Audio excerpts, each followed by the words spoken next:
Welcome to episode number 22 of That's a Shame.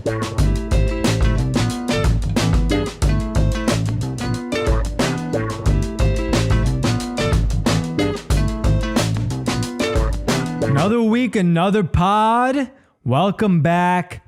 Oh my God, it's good to have you guys here again. I'm doing good. If you want to follow up from the previous sode, prostate's chilling, functioning like a normal human beings should. Yeah, dude, peeing like a champ, you know, emptying that bladder and not having to pee 2 minutes after doing so we're all good on that front.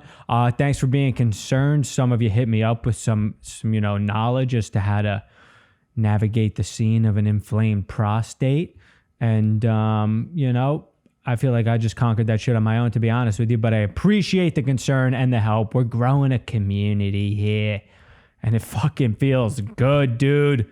We're still growing. The Patreon is growing, bro. We're in double digits now. We're in the triple digit of money made per month. So if you haven't joined the Patreon yet, hop on there, man. Because this is a family, but once you join the Patreon, then it's like blood related. You know what I'm saying?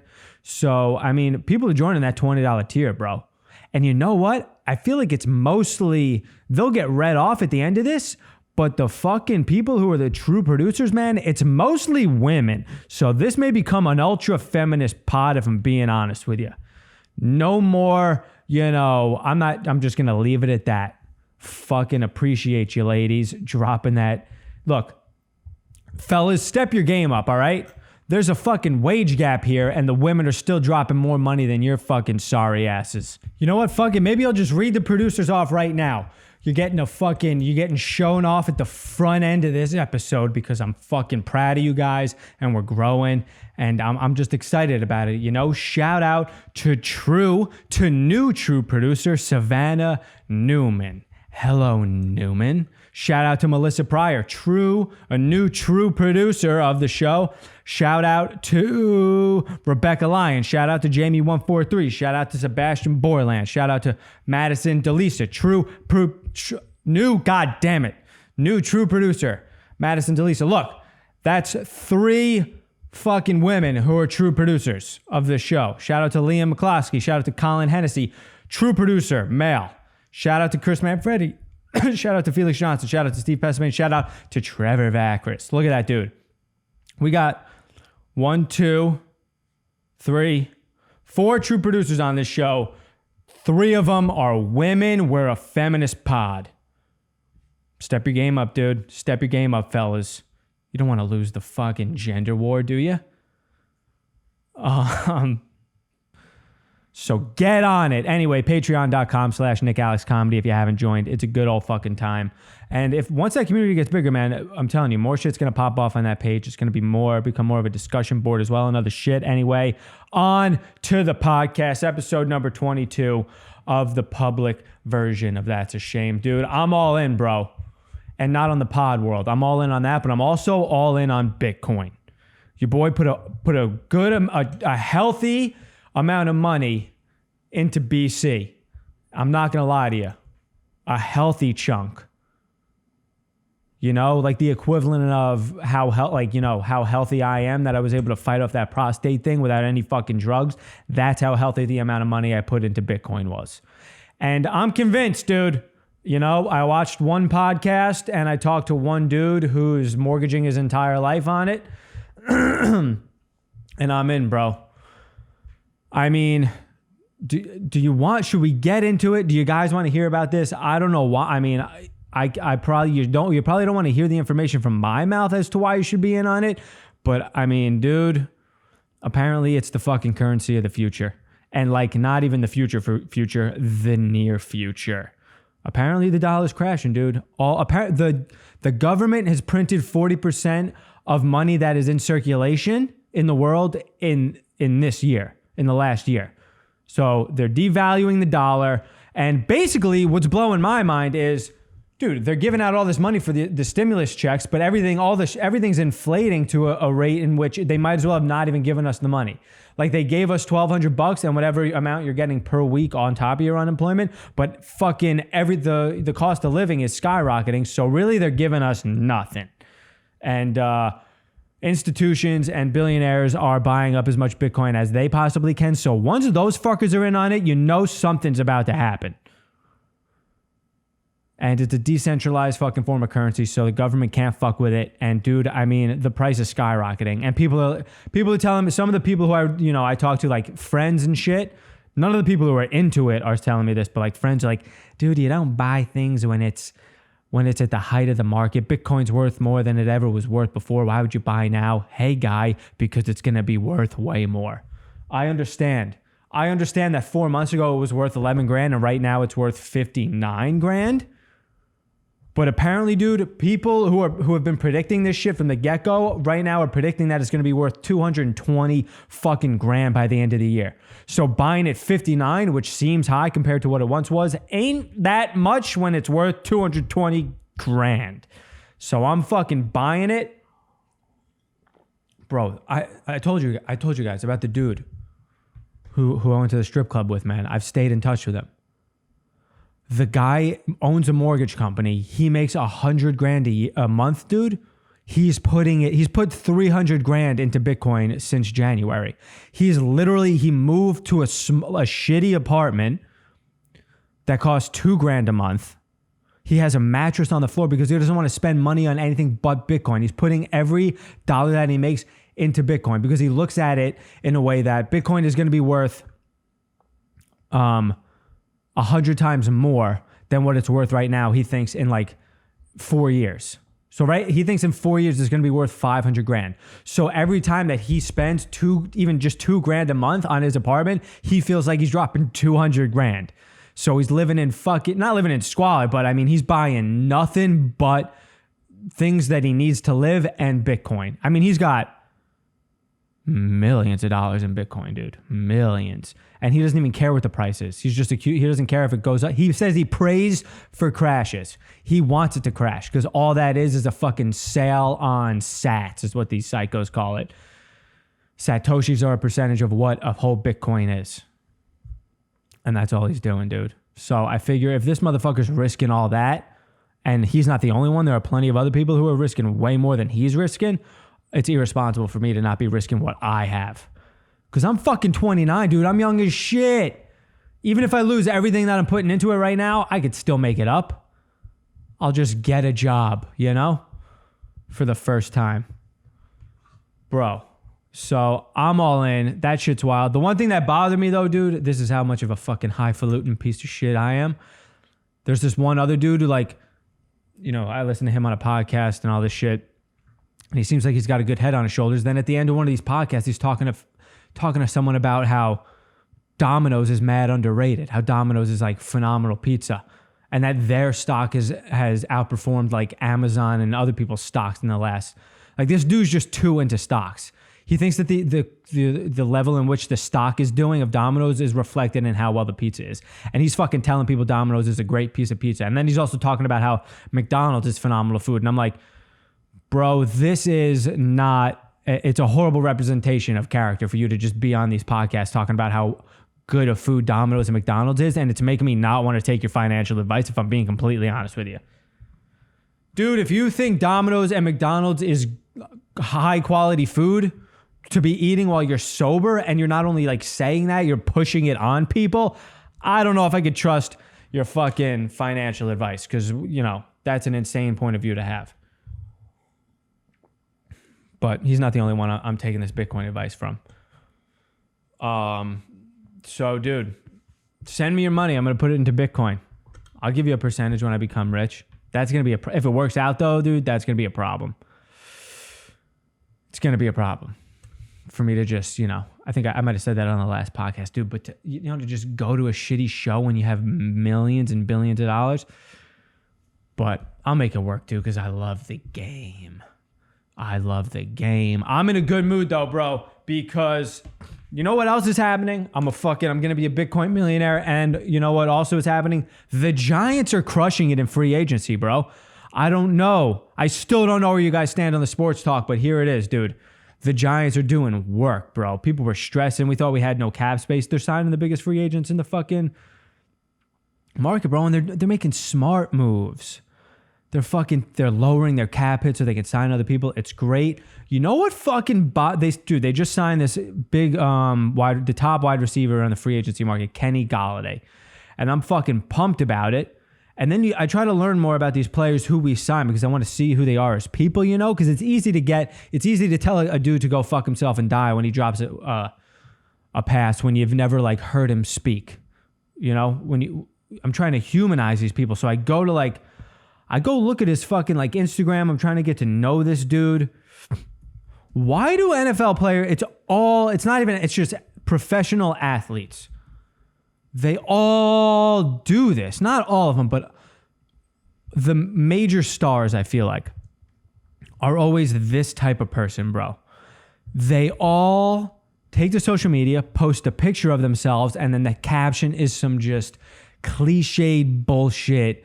Look, I love a good quote, dude. A real good quote could get me jazzed up, But it gets me jazzed up in the privacy of my own home. I would never caption a thing that I'm posting with the thing that got me going.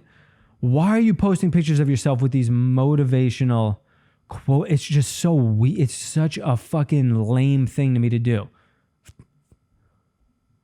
Here, let me read some of these. Okay, here we go. I'm on his Instagram page. This is just one player. This is Kenny Golladay, the wide receiver that the Giants just signed. Most recent post.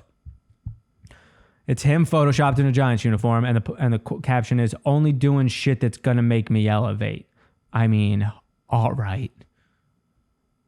I mean, is that supposed to be like badass?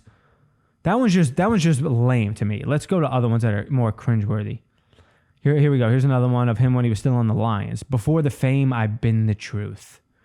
Before the fame, I've been the truth." And it's just you holding a football. Come on. What? I mean, that really gets you, that makes you feel like a fucking dope dude. When you know who you are, people's opinion don't faze you. How about when you're 6'4", 235 and jacked, people's opinions don't faze you? That's why no one's opinion phases you, dude. Because you could fucking just kick them into the next universe with your huge quads and your fucking ripped calves. You're 6'4", 235. You're two of me. That's why me right now talking shit about your Instagram posts shouldn't faze you, because you could end my life. Not because you know who you are. This shit gon' cost you. Don't let that go over y'all head. What? This shit gon' cost you. Don't let that go over y'all head. But what? It's a picture of you holding a football and flexing. What specifically is going to cost us? Just what? You're not doing a thing in, like, just you being a football player is going to... I mean, it did cost the Giants. Cost us about $18 million per year, but I'm not upset about it. I'm happy about it. I just don't know what these are supposed to mean. It's not even like a quote that pertains to life, really. It's just generic blanket statements like, "If the sun can rise, I can find a way to do so too." I just made that up. That sounds like one that would have been under one of his pictures, though, didn't it? That's better. I think the one I just freestyled off the top of my head is better than any of the ones that he has posted, if I'm going to be honest with you. "If the sun can rise, I can find a way to do so too." Makes no sense, but it sounds better than the other ones. It's a sun. The way it rises has nothing to do with what you do in your life. Anyway, so like, it'd be so much better if he just posted a picture of him, like, making a sick catch, being like, "I'm better than all you at my job. I'm better at my job than all of you are at your job." Like, that would be fucking dope. That would make me be like, this dude's fucking nice. This dude's cocky, he doesn't give a fuck. But none of this shit makes any sense. I don't get it, bro. It's so weird to me. It's just like the most intimidating looking players are just doing shit that, like, I expect of basic white women to be. Like, that's the approach a basic white chick takes to her Instagram if she's trying to be a fucking influencer.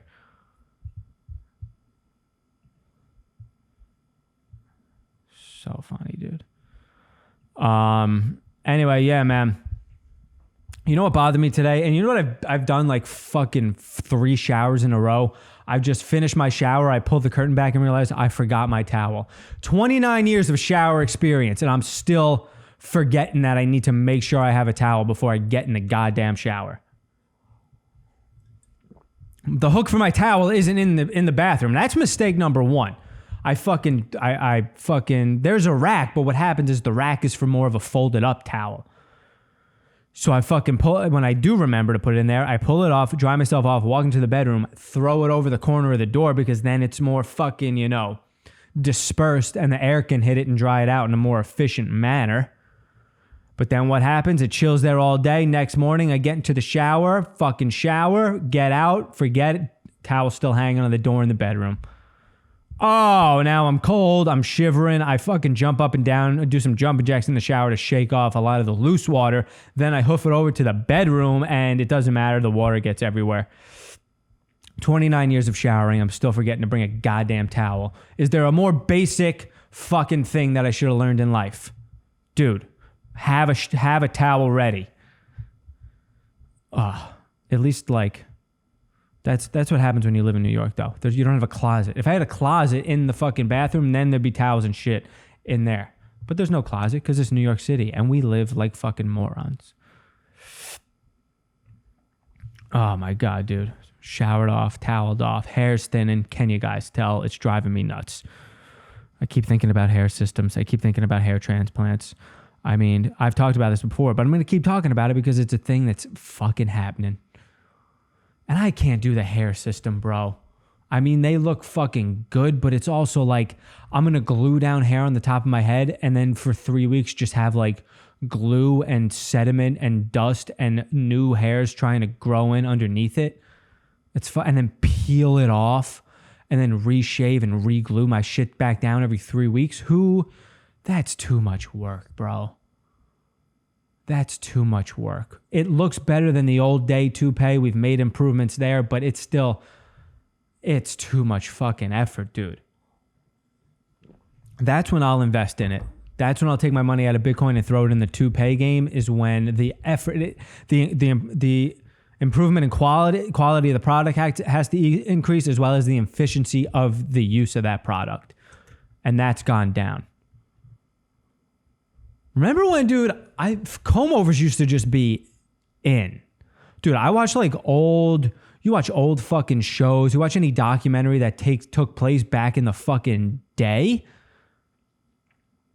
Like, what was that documentary I watched with the sannyasins and shit? God, dude, my memory is so fucking bad. What was the name of that documentary? Yeah, Bhagwan. Wild, Wild Country, bro. People are just rocking comb overs. Just a fucking... Dude, when you think about what a comb over is, it's fucking hilarious, bro. You have no hair on the top of your head. You just grow out the side of your hair so fucking long that you can just flip it over the top of it. You have a fucking homegrown toupee. That's all it is, dude. Instead of just going out to purchase a fucking toupee, yeah, it's homegrown, dude. It's the homegrown fucking, and you just, dude, it's so funny, dude. Like, you never see what it looks like when it's not flipped over because I guess they fucking glue it down to the other side. But, dude, I mean, you've seen it. You've seen it in like the blooper. I think there's like a couple news anchor bloopers or whatever. They're out in the fucking field and a gust of wind comes, dude. And it's like... It's a fucking, like a tidal wave lifting up over their head, landing onto the other side, bro. It's so funny. But that used to be in, dude. Or at least people just did it. Nowadays, dudes just buzz. They're like, I'm bald, I'll buzz.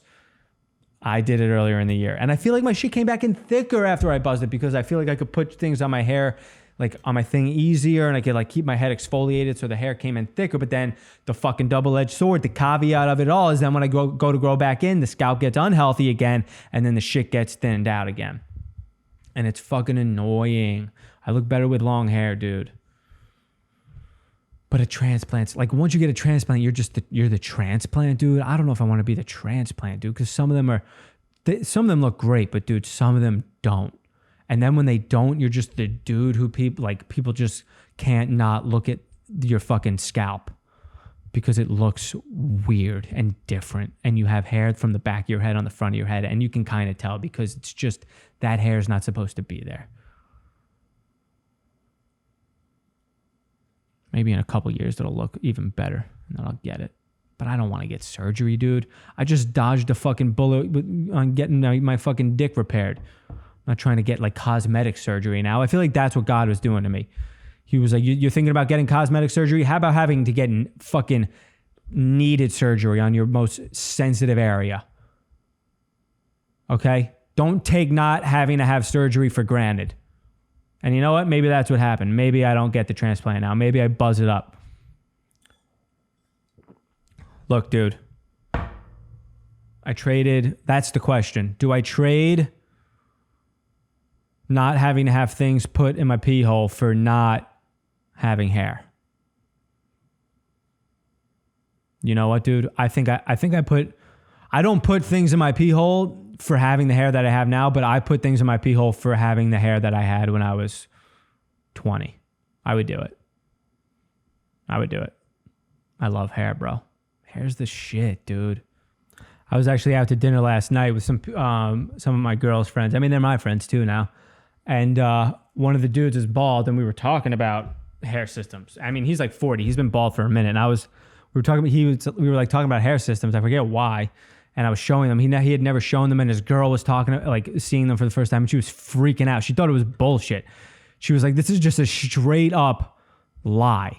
I don't like it. It's dudes are just lying to us." And I'm like, "You need to fucking hold your horses, because this is something that chicks have been doing for years, and this has been talked about. But it's like, bro, it's the equivalent of makeup. I have no problem with dudes like that. First of all, chicks wear wigs. One.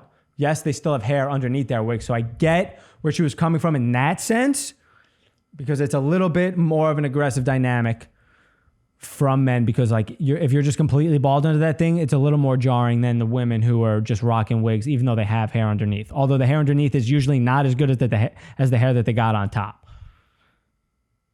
And then I was talking about also hair extensions. You guys do that too, but I give it to her. The wig on a chick is not the equivalent to the wig on a dude. But she wasn't even giving me makeup. I'm like, dude, some of these chicks take their makeup off and they're a different person underneath their makeup. And I'm not saying there's anything wrong with that. We're a feminist podcast now. Make up your face in any which way, shape, or form that you want to. But you can't deny that some of these chicks be looking like different women underneath that shit. And that's the equivalent to a dude wearing his hairpiece. It's the same thing. You're just going to get together. You're going to take your makeup off for the first time, and he's going to fucking shit blood, and he's going to peel his hair off one day, and you're going to piss blood. And that's just what it's going to be. And then your kid you're going to be in the middle of a pregnancy, and you're both going to realize your kid's not going to be as hot as you thought it was going to be. You know? He's not going to have fucking contoured cheeks and a full head of hair. He's going to be a round-headed, bald, fat baby. That's what you're going to get. And you know what? That's okay.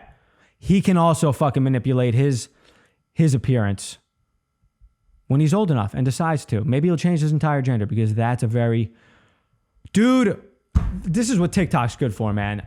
There was an entire video. I mean, not a real video. It was like an animation of what the surgery looks like, getting your penis turned into a vagina, which I didn't even really believe. Like I knew it was a thing, but I thought it was like a vagina light. I thought it was like you kind of have, dude, they straight up turn a dick into a usable vagina. And dude, I mean, the surgery is like, it's the most complicated thing of all time. It's like origami fucking times a million with stitches and real flesh and so many more moves. And they really do it. It really turns into a vagine. And I just cannot believe that we can straight up take a dick, turn it into a vagina, but I can't regrow hair. I can't keep my full head of hair. There's fucking Propecia, yeah. But that shit makes you impotent. It makes your fucking loads like water. And I'm not trying to do that. I'm not that crazy, bro. I'm not that fucking crazy. You know what else TikTok is good for is fucking negative. Dude, what you guys don't even, and what I didn't even fully understand is with these viral videos comes a lot of hate. And it's a good thing because if you're getting shit on in the comments of your videos, it means your video is getting a ton of exposure and you're doing something right. But my favorite thing, dude, to people who like leave negative, bro, I have a video going like semi-viral on Reels on Instagram right now, dude. And it's literally because it was doing just fine and it kind of slowed down. And then some chick left 3 comments in a row, 3 separate comments, just trashing me. And literally right after that, bro, it sent it into the algorithm and gained a ton of traction. And now it's fucking at like 280,000 views. I love women, or not women, Jesus Christ. It was a chick, but I love anybody who leaves negative comments, dude, because you're doing exactly the opposite of what you think you're doing. The fucking algorithm doesn't know whether your comment is a positive one or a negative one, and you're just pushing my shit deeper into the rhythm. You know that, right? It's literally like if you were to take me outside to stone me, but instead of pegging me with rocks, you were pegging me with gold coins. Yeah, it hurts a little bit, but I'm still picking them up and putting them in my pocket and getting rich. Okay? I'm getting more benefit out of it than negative. Do you understand? Also, you think I give a fuck? Dude.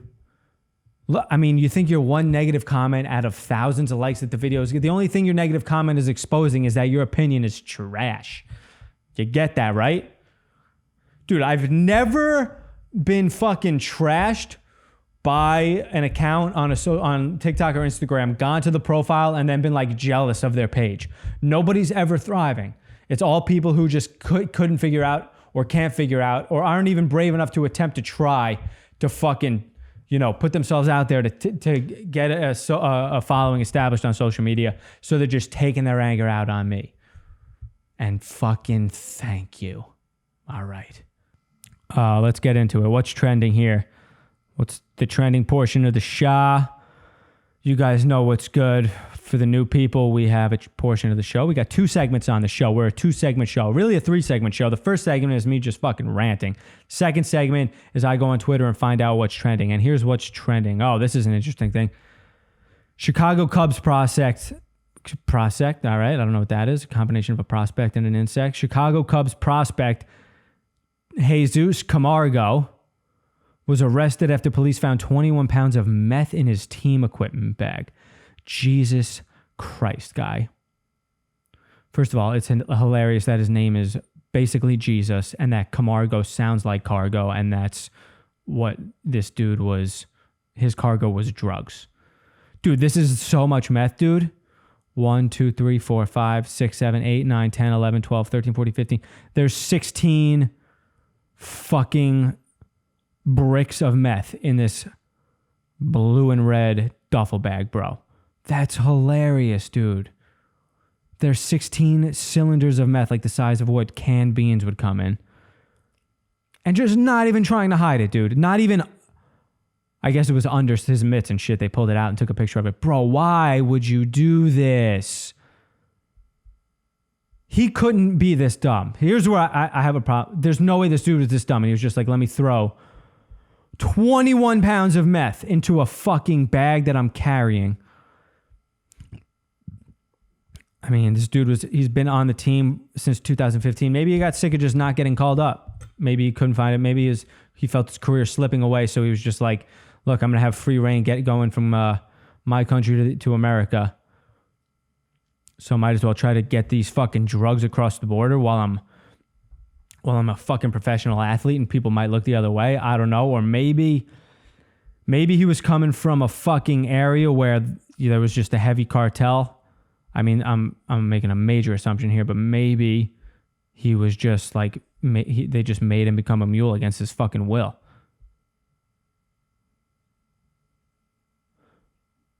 Jesus Camargo is a prominent name. He's a vehicle and brings media attention, but there were 2 passengers also who could be culpable. I don't rely on conjecture.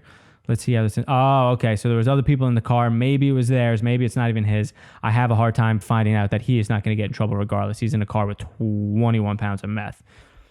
But bro, imagine making it to the fucking almost majors and then just ending your career because you think it's chill to hoof 21 pounds of fucking illegal drugs into this country.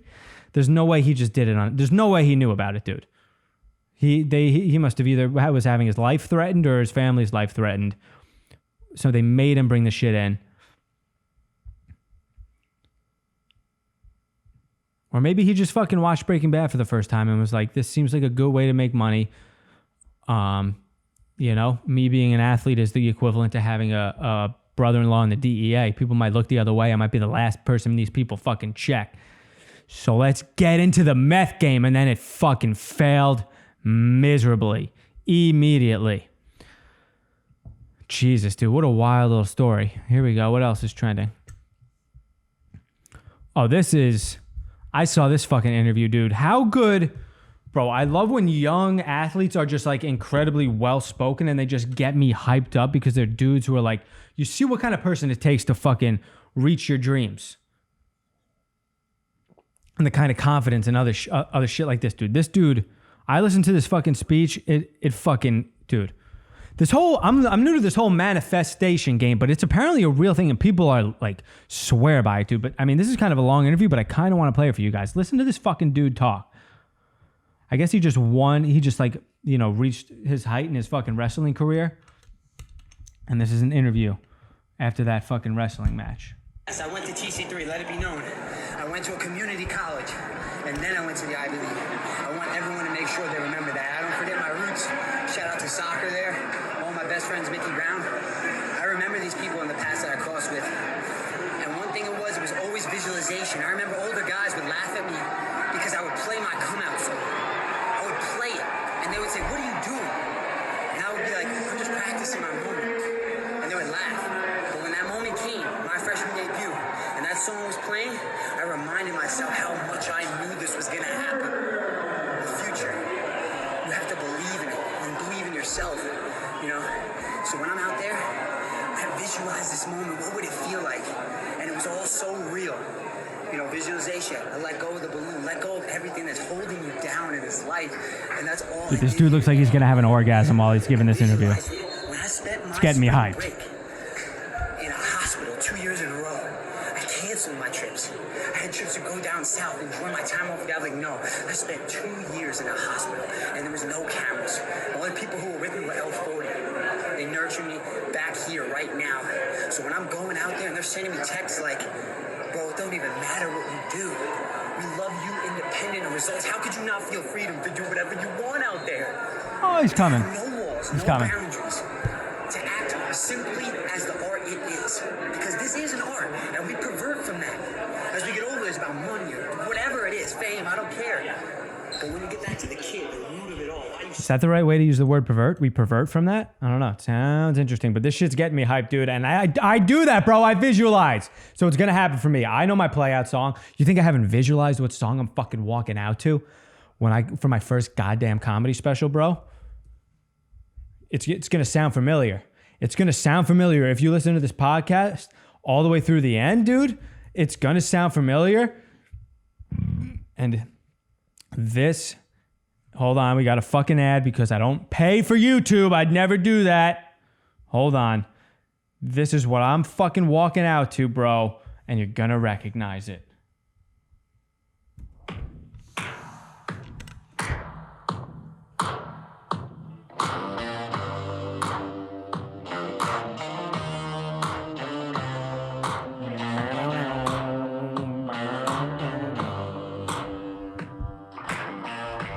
That's what I'm walking out to, dude. And if you think I haven't fucking daydreamt about it 900,000 times, you're fucking wrong.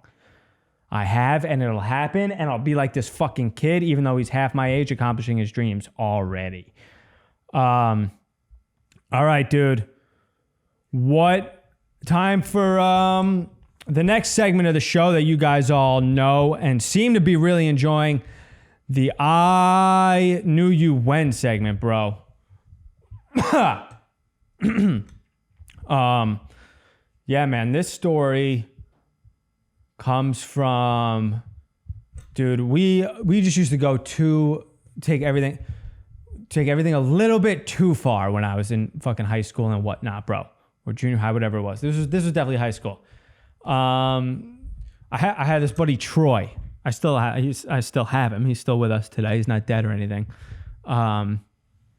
He's a Jew though. And he was doing this thing. He won. Oh, this is fucking what happened, dude. I was trying to remember why it happened. So he came, I think he was like finally, he turned 18 or whatever. Maybe it was like during our first summer of college. And he like got access to his bar mitzvah money or something. He came into money somehow. He had a bunch of money.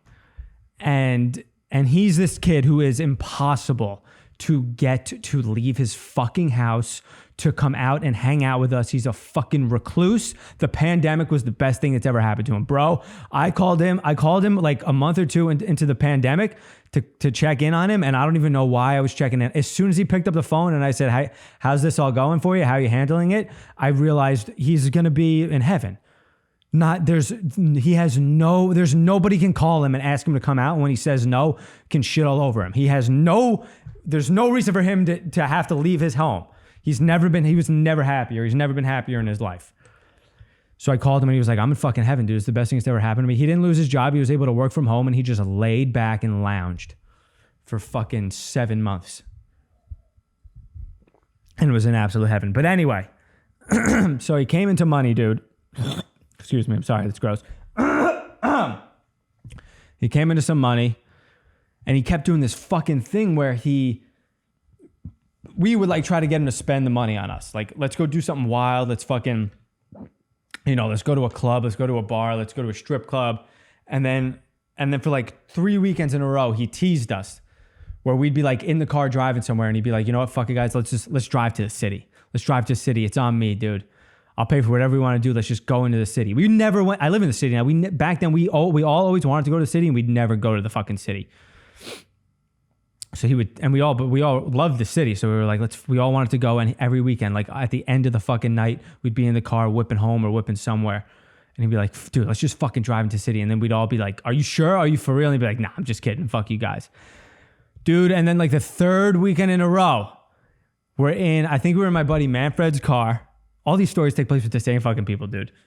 I got to have them on as guests one day. Maybe that'll be fun. I think my buddy Manfred was driving his Blazer, I want to say. No, I think it was my buddy Ben's car, actually. He had this big cube SUV. He was driving. There was a couple people there was someone in the front seat. I think the back seat was full. And we're fucking whipping somewhere, dude. And again, Troy was like, "Dude, let's not go. Fuck it, dude. I'm down to go. Let's go to the city." And he was like doubling down this time. He was like, "I'm not kidding. I know I've been kidding, dude. I'm dead serious. Let's fucking turn this car around. Let's go to the city. It's all on me." And we were all like, "Dude, are you being for real? We turn this car around and we drive towards it, and then all of a sudden you're like, I'm just fucking kidding, dude. Like, I'm not going. Why would I ever pay for this shit, dude?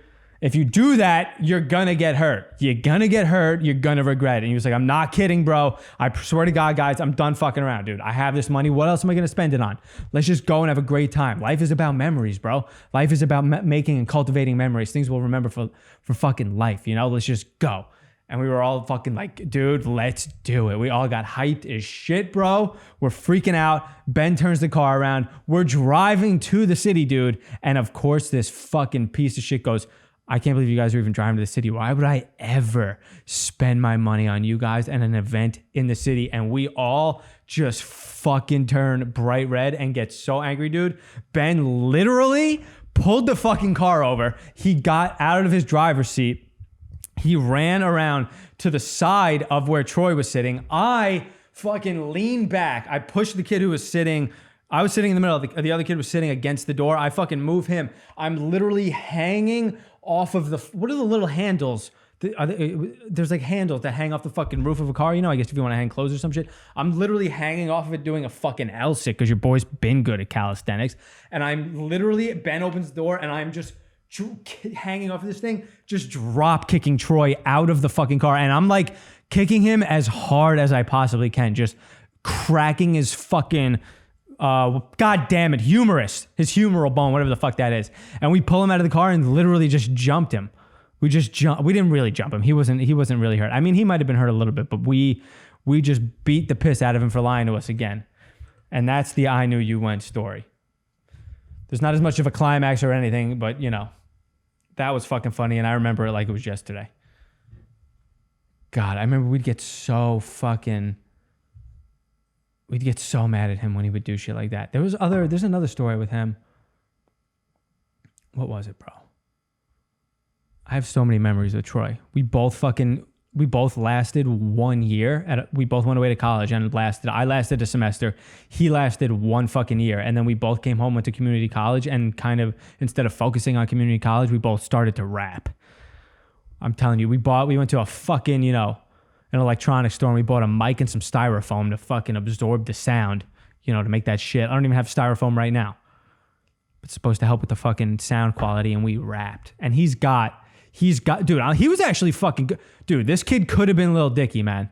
You want to talk about Lil Dicky? Dude, this kid was uploading fucking YouTube videos to YouTube in what year did YouTube come out? In 2004, dude. If he didn't stop, he would have been the workaholic dudes. He would have been Lil Dicky. He was making shorts, dude. He was making sketches, and he was fucking rapping. And he was rapping about being a Jew, driving a shitty Camry and having a small dick. He was doing Lil Dicky before Lil Dicky did Lil Dicky. And Lil Dicky's probably better than it, but Troy was fucking good, dude. And we rapped. And we have a few songs that are somewhere chilling, and I'd be mortified if they got released. But maybe, you know what? I might release those on the Patreon because people are paying coin, and that could be a way to get people in there. Bro. Such fun memories, dude. Just white children. Oh, man. So many stories, bro. What? Yeah, I gotta save them. I can't tell them all, though. But yeah, dude, we fucking rapped. I'm trying to think. What else is a blatant memory that pops to mind with fucking Troy? Oh, my God, dude. I tried to get that dude to do fucking stand-up for years, and he just wouldn't fucking do it. He's fucking funnier than all of us. He's funnier than everyone, bro. And he would never do stand-up. He would never do stand-up. He wouldn't listen to me. He wouldn't try it. But you know what? He's fucking somehow found a way to make triple dig. He's got a triple digit fucking salary. Somehow. He didn't even try. He's never tried. He's never tried to do anything in his life. And somehow he took a job at a shady fucking company. They were a bunch of fucking loan sharks or some shit. And all of a sudden he's making triple fig. I don't know what I'm saying. Triple digits. Triple figures? What is it? 3 figures. 6 figure. 3 figures. What am I talking about? The dude's not making $100 a year. 6-digit salary. Christ, Nick. All right, I think I got to end this fucking episode because I'm losing my mind. But I have responsibilities. Listen up, fellas, because today we have a new Manscaped product alert. It's not really an alert anymore. You guys know about the Weed Whacker nose, ear, and hair trimmer. For the love of God, go on over and buy it. That's a shame. Is the code manscaped.com, 20% off plus free shipping, dude. Also, the code still works for the lawnmower, bro. Lawnmower 2.0. Get your fucking nose hairs in check. Get your fucking pyobs in check. And get your butthole hair in check. And use it on your chest or whatever you like to buzz, dude. Your armpits. Buzz your fucking armpit hair, bro. Armpit hair is disgusting. It's not about the patriarchy. It's just a gross thing to have, But grow it out if you want to. We're a feminist podcast now. If you're a fucking man, don't even listen to this shit unless you're going to spend money. Until more men pay more money on the Patreon than women, we're a fucking feminist podcast. And once the men overtake the women, dude, we're switching right back because you're goddamn right. I'm a fucking sellout, dude. As soon as I have the opportunity to sell out, bro, just you guys better know that I'm about to sell out. I hate when people have a problem with people selling out, dude. I had a friend who would always talk shit about that he doesn't listen to Jay-Z anymore. He doesn't like Samuel L. Jackson anymore because they sold out. Samuel L. Jackson does fucking Capital One commercials. He's a sellout. I won't watch his movies anymore. I'm like, dude, you fucking work at Target, bro. You sold out without ever even making it. Samuel L. Jackson's just doing it for a fat fucking paycheck. At least he created art before ever selling out. Fuck if you created. Anyway, man, that's episode number 22 of Doots Assume. Thank you guys for listening. Thank you for people are spreading the word, man. Keep doing it. Rate and review on Apple if you haven't, man. Subscribe or follow on Spotify if you haven't done that. I love you guys. Keep it real. Keep it trill. This is why I should have ended the episode 3 minutes ago. Bye.